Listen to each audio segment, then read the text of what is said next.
Also, yesterday in baseball, word came out about Urias, who was put on the administrative leave list. You may recall we did a show where he was arrested for felony domestic violence, and we told you that he's going to be put on the administrative leave list. He hadn't been yet, so people were wondering, oh, maybe he'll be restricted, or maybe he'll be fine, or maybe it's going to be okay. No. Baseball was negotiating commissioner's office with the union, and it just took a day to figure out, because the rule in the CBA is that anyone on the administrative leave list, every Friday, literally every Friday, the union and the commissioner's office have to agree to extend a player's stay on the administrative leave list. And that was done to protect players from owners just putting a player on there and keeping him there forever and not doing an investigation, even though the player gets paid, even though the player gets service time. The union wants players to play because that's how they put themselves in position to get paid down the line. So if players are on the administrative leave list in perpetuity, yes, they're getting service time until they're free agents. Yes, they're getting service time and money under their current deal, whatever it may be.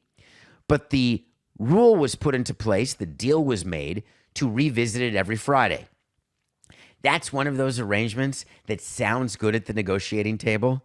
Hey, this sounds like a good plan. And then you start doing it and you realize, wow, once a week to talk to those guys, to keep someone on the list who's got to stay on the list. I don't want to talk to these guys every week. I'm not interested.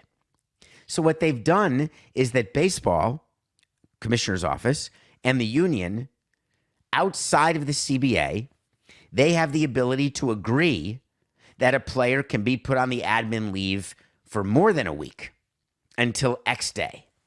It was not announced how long Urias will be on the administrative leave list.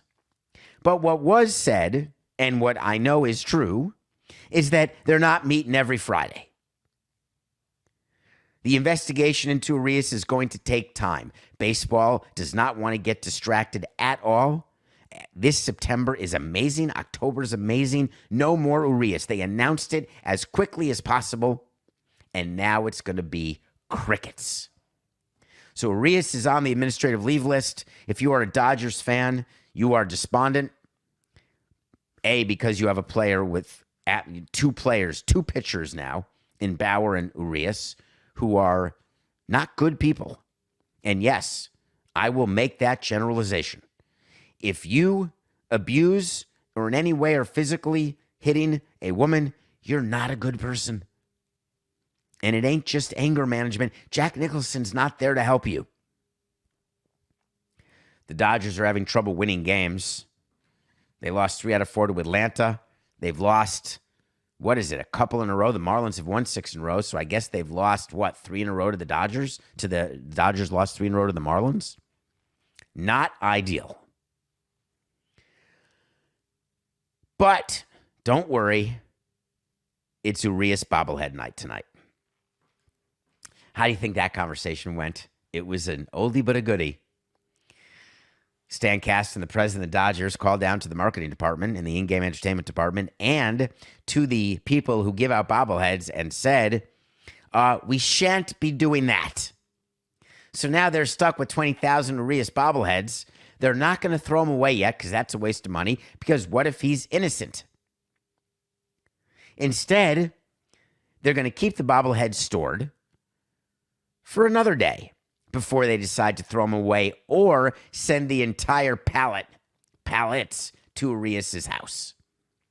Instead, Dodgers fans are going to get 20,000 various premium bobbleheads. They're doing something to make the sponsor happy and to make you happy.